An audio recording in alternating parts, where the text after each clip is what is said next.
Network Entertainment. This is what we need to remember about the technology. It doesn't think, it plays with probabilities and with inputs and then teaches itself certain things. So, it taught itself na yung mga high-performing na lumulusot ng mga aplikante, mga may bookshelf. Yeah. So, nagsiscreen siya na pag may bookshelf, mas malaki na yung chance na pumasa. Nung na-discover naman ng ibang tao yan, ang ginawa nila, naglalagay na lang sila ng bookshelf sa likod para tumaas yung points diba? nila. So, yun, medyo unethical, but it's because the AI learned to track something na walang kinalaman sa skill.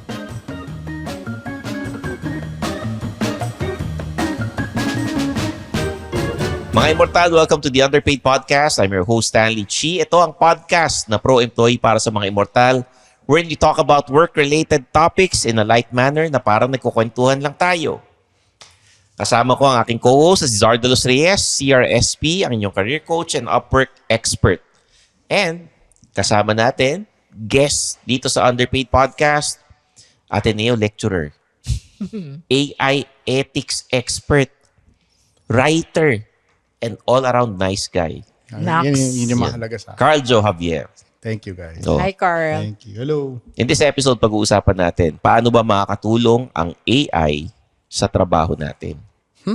Kasi, ang dami ng AI na, tulad ng Canva, yung Grammarly, ChatGPT, di ba? Pinag-usapan natin noong nakarang episode, yung ethics, paano yung paggamit ng AI in a way na makakatulong sa industriya natin. Na hindi sinasabing pandaraya tulad ng mga recording ng Beatles, nilinis niya yung mga boses para mas marinig natin yung usapan nila. Yung accent ni Adrian Brody na inayos ng AI para yung magboses yung magtitinda sa 7-Eleven. Anong sinasabi mo, Stanley? Accent, di ba? Pareho ba tayo ng Si Stanley parang ChatGPT. May error rate. Oo. Yung mga Hindi kasi si Adrian Brody, sabi mo, nagpapalit ng accent, di ba? Architect siya na taga-India na sumasideline sa Quickie Mart. Yung hallucination. At ang pangalan niya, May Apo. hallucinations si Stanley. Yan. Yan yung mga mali. Hindi, pero totoo yun, di ba? Yung sa The accent. Brutalist. Yeah. Oo. Medyo brutal yung pelikulang yun. Nanalo siya eh. The Brutalist. Di ba? So, Carl, sabi mo, hindi naman marireplace yung mga ibang empleyado, lalo na yung mga blue collar. Yung white collar, pag medyo hindi ka madiskarte, hindi ka aral ng aral, nanganganib ang trabaho mo. Ngayon, paano tayo matutulungan ng AI para hindi tayo ma-obsolete? Pero bago sagutin ang tanong yan, follow us in our socials. Ganda. Di ba? Yung kung kayo ay nanonood sa Spotify video ng Underpaid Podcast, sa YouTube din kami ng The Pod Network Entertainment. I-follow nyo kami sa Facebook, Instagram, TikTok, YouTube, The Underpaid Podcast. Meron din ako niyan, Stanley Chi, hanapin nyo. Si Zar, nasa LinkedIn. Oo, tambay ng LinkedIn. Oo. Sorry, At de los Reyes 1. si yung Carl Jo. username ko. Carl Joe Javier. Carl Javier, no? At Carl LinkedIn. Javier. Tapos, may Suplado Motors kami. Mag-subscribe kayo ron. And, i-share niyo yung episodes natin sa lahat ng mga kakilala nyo nagtatrabaho sa opisina, kahit yung mga kaaway ninyo at yung mga boss ninyo. Pati kaaway, no? Oo, Para syempre. matauhan sila. Lahat. Ma-realize Tama. sila. Kasi, kailangan malaman nila itong Underpaid Podcast para naman, maging number 1 tayo at matalo na natin yung Barangay Love Stories. Talagang yun ang goal eh. Talunin no? ang barangay. Para maano natin, ma-dethrone na natin yung Barangay Love Stories. So, Carl, balik tayo sa tanong natin kanina. Pero ito, gusto ko malaman kung paano na, syempre, hindi ko, kunwari, nag-a-apply ka pa lang sa trabaho. Oo. Yung first part. Kasi may kinikwento si Carl kanina eh. Diba? Yung AI interviewer, for example. Although hindi unethical, hindi Ito medyo ethical. unethical behavior na. Pero because there are certain apps, I think, na aware ka, Zar, no, yung gumagamit sila ng AI as a first layer of screening. Na ginagawa dati ng HR people, di ba? Yung first layer of screening. Yung recruiter screen. Yes. Diba? Oo, ginagawa nga yan. So, ngayon, may apps, hindi yata deploy dito, pero in other countries, Yeah. na imbis na interviewin ka ng tao, isasubmit mo yung video, tapos i-assess ng AI yung interview mo, and then doon siya magde-decide. Pero, na-discover ng mga tao na kapag may bookshelf, mas maganda yung performance nung applicant. So, Kasi may AI, bookshelf. so AI Sa self-learned. background, And oo. this is what we need to remember about the technology. It doesn't think, it plays with probabilities and with inputs. Yeah. And then teaches itself certain things. So, it taught itself na yung mga high-performing na lumulusot ng mga aplikante, mga may bookshelf. Yeah. So, nagsiscreen siya na pag may bookshelf, mas malaki na yung chance na pumasa. Nung na-discover naman ng ibang tao yan, ang ginawa nila, naglalagay na lang sila ng bookshelf sa likod para tumaas yung points O, nila. diba? So, yun, medyo unethical, but it's Yeah. because the AI learned to track something na walang kinalaman sa skill. But, it just so Paano happened, di ba? Paano kung yung bookshelf mo mababa lang, hindi nakita dun sa monitor, dun sa... Edi Di ba? wala. Wala kang points, di ba? So, kailangan yung background mo sa Zoom, Background mo. Pag bookshelf. dinamihan mo. Oo. Di ba? Pero nga, AI can learn certain things na hindi naman tama. Oo. And then, na-implement siya. And then, pumapasok na rin dyan yung minsan may bias na Oo. unfair bias. Kasi all of these things have biases. Tama. Yun yung you choose this over this. Tayo naman may bias. Inevitably, we will prefer someone na may degree over walang degree. Ganun. Yeah. So, may biases tayo na ganun. So nai-inbuilt siya. Ang problema, pag yung mga bias na yun, medyo oppressive. Paano kung ang hinahanap pala nilang candidate, gwapo, Stanley. Yun. Tapos nag-apply ka. O, di, maglalagay ako ng bookshelf sa likod ko. Gwapo nga eh. Oo, di ba? Bawi. Oh, nakakaano Bawi yun. points. Nakakataas yun ng points.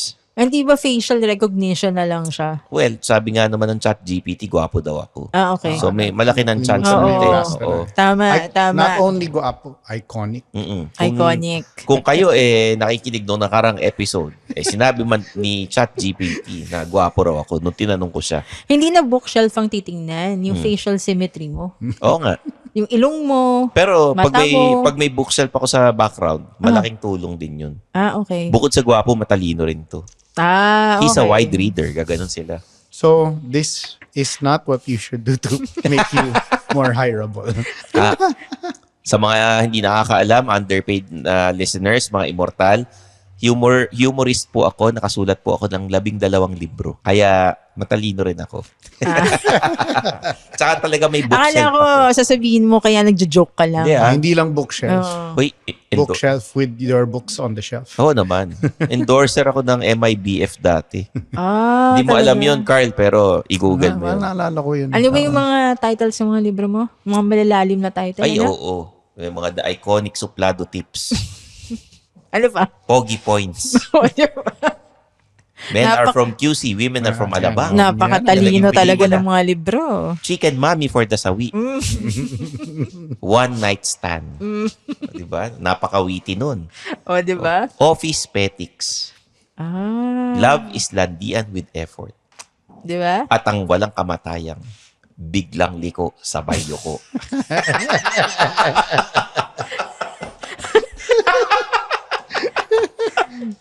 Talaga, napaka- build up tayo, Stanley, Wala pang AI noon. Naisip ko na yung mga title na yan. O, di ba? Napaka-smart talaga ng mga Hindi libro. ko kailangan ng chat GPT para dyan. Oo, Di ba? hirap nun. Lalo na yung huli. Napakawiti Yung biglang nun. O, liko. biglang liko sa bayo ko. Di ba? Ano yun ikukwento ko lang kung paano ko nakuha yung project na yun. Kinontak ako ng isang sikat na publishing house, children's book na publisher. Pa-English yung mga may-ari. Akala ko, Englishero. Akala ko magdo-drawing na ako ng children's book. Kasi gusto ko magpaka-wholesome dahil nagsimula naman ako wholesome. Nagsimula Sabi ko, Sa suplado tips, wholesome pala yun, no? before pa na meron akong may chopsticks, chopsticks ka. na book series, no? Tinanong ko, ano yung title ng libro? Sabi, it's Biglang Liko sa Bayou ko. Alam mo, naalala ko, pinagmamayabang mo yun sa akin. Kasi sa National Bookstore, kinakita mo, Zar, nandito yung libro ko. Nasa di ba pag pupunta ka sa airport, may mga bookstore doon. Nakita Doon ko sa yung libro Green doon. Hills, Oo. sa Green Hills, sa National Bookstore, tawa sa ko. Green Hills. Sabi ko, binibenta pa pala to. 5 piso na lang. O hindi Hindi 5 piso yun Magkano royalty mo dyan? Pag 5 piso lang. Hindi 5 piso yun. Uy, Alam mo, as much as I want it to be 5 pesos, hindi eh. Hindi sila nagbababa ng presyo. yung Anvil, di ba, nagbebenta ng mga 195 pa rin. 5 piso. Talaga? Hindi naman Anvil yung publisher ko eh. Hindi Anvil. Sa bagay. Sasabihin ko na, kasi mga kaibigan ko naman yan, Tahanan Books. Yung ANS Publishing. At least, di ba, hindi binibenta ng 5 piso. Mataas pa rin ang presyo ng libro nila hanggang ngayon. Ayos. Hindi naman binibenta ng 5 pesos yung mga libro sa Anvil eh. Meron ako nakita naman. eh. 25 to 30 naman. Hindi, Ganon. meron 5 piso. Meron. Oo. Naninilaw na yung papel. Sorry, Wala kasi na yan. bumili ako ng mga 5 piso eh. Naninilaw-nilaw alam ko. na, ganon. Oo. Sa World Trade pa yata. Hey, his name is Chico Garcia, And his name is Gino Killiamore. and together we are Only Fun. That's right, for only $12 a month. But if you're willing to pay, why not? No, we're from a podcast that talks about movies, TV shows.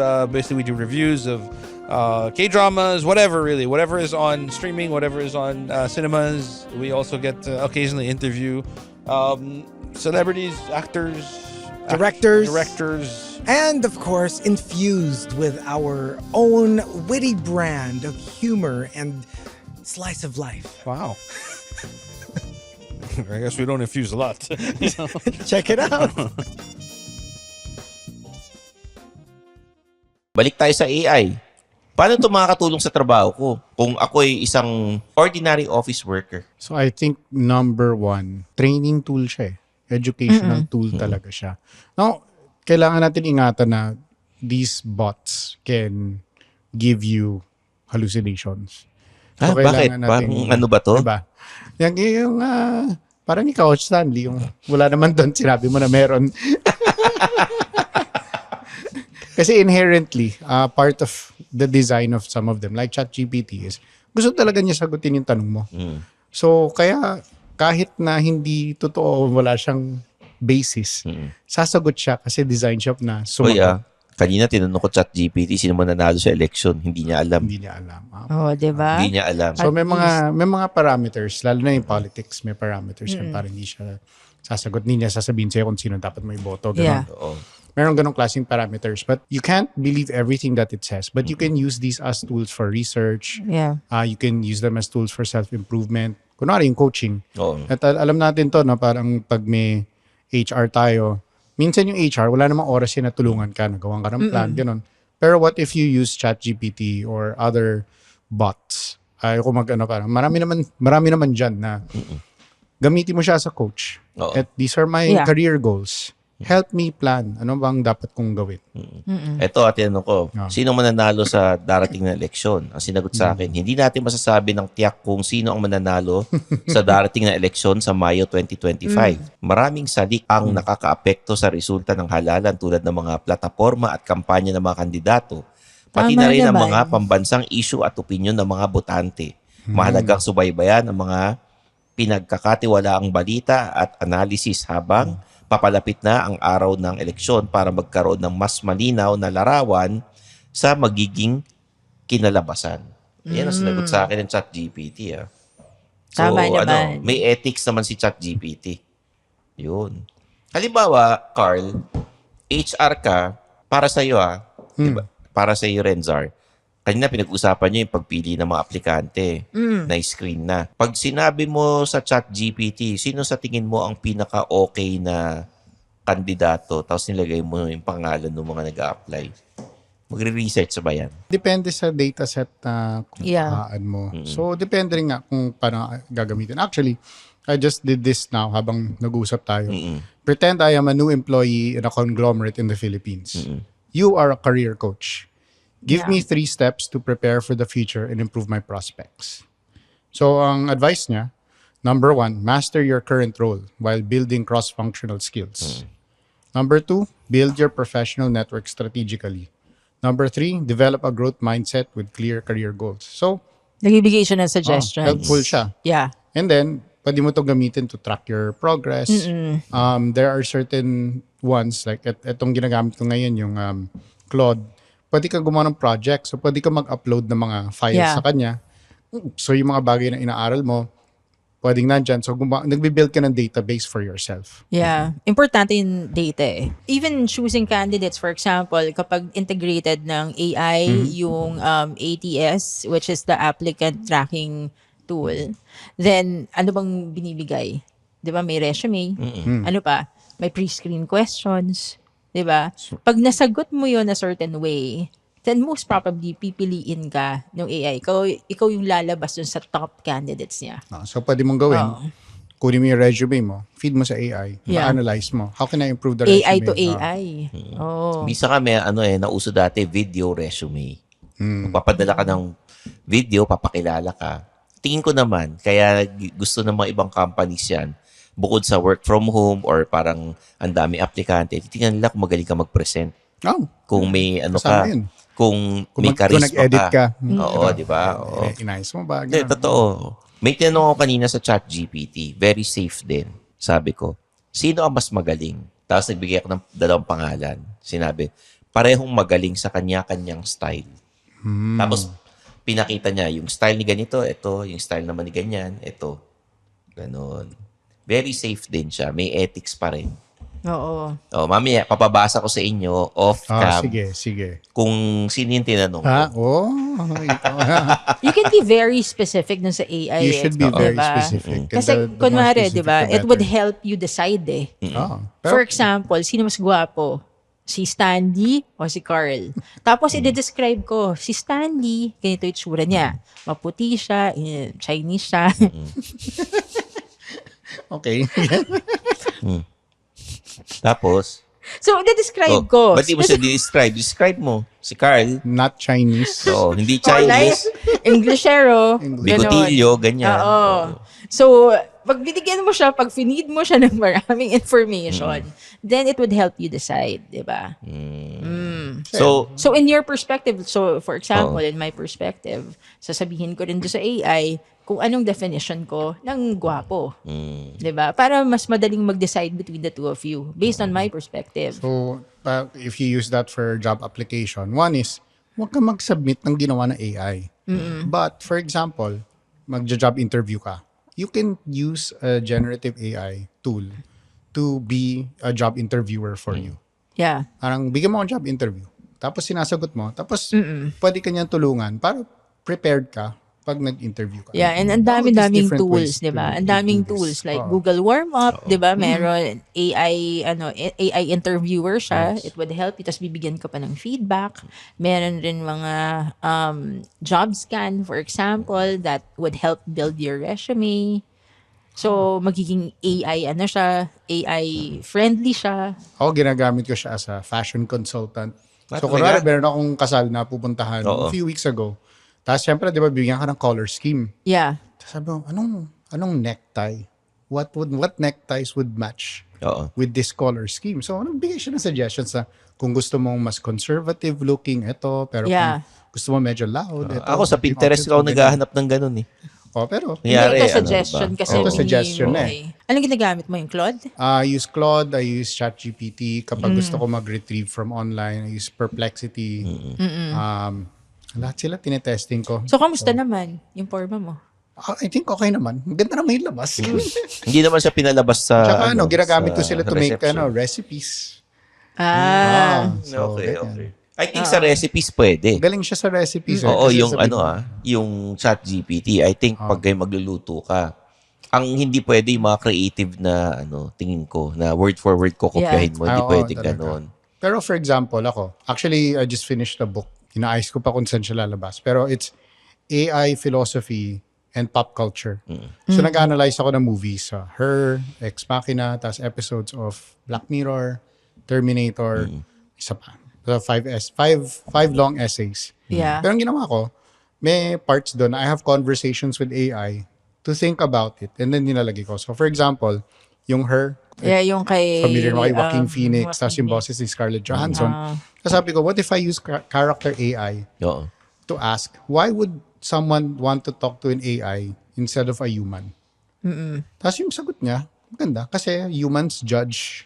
The AI will not judge. So, parang, nga naman. That's an idea. So, linagay ko siya sa libro. So, it can help to advance the thinking. Nagsusulat ka ng mga movie reviews, di ba? May title ka na ng column. Anong pangalan ng column mo? Wala?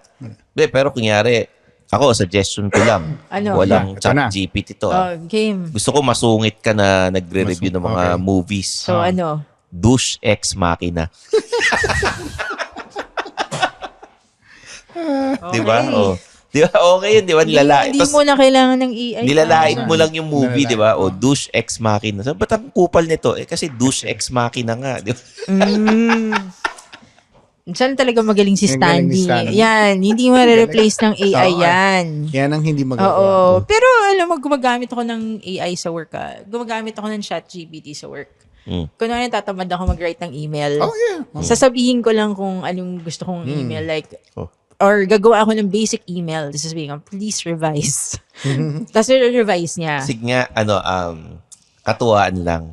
I-type nyo kasi ChatGPT na, please create a resignation letter for me. Ikaw. Tapos basahin natin.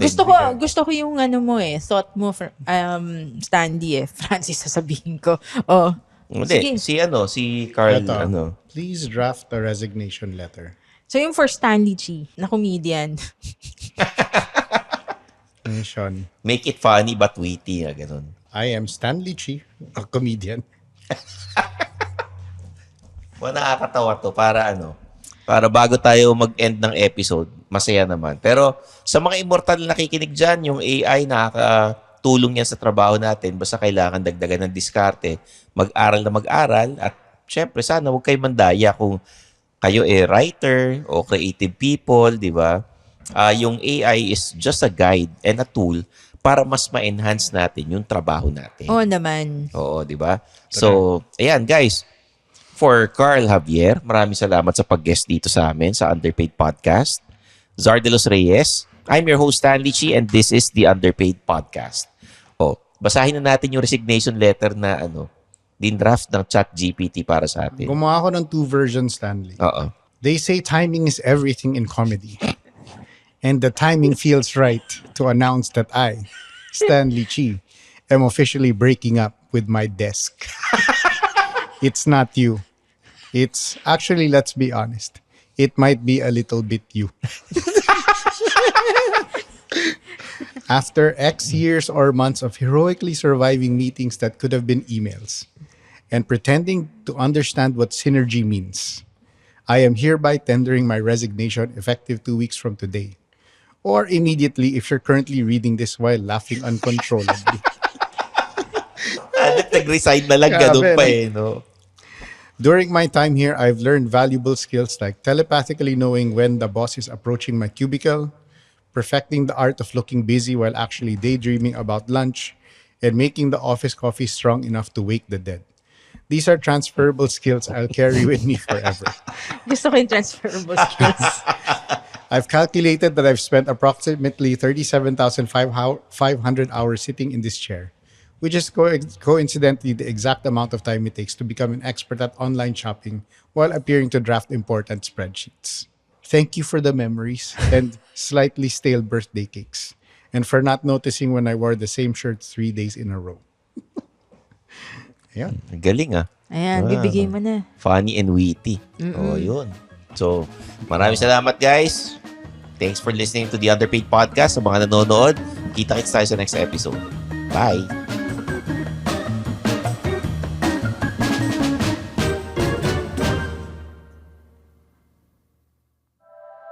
The opinions of podcast creators, hosts, and guests are not necessarily reflective of the official stance of the Pod Network Entertainment, its hosts, or other network programs. The content created by the people behind the podcast is personal and not meant to harm any religion, ethnicity, group, organization, company, or individual.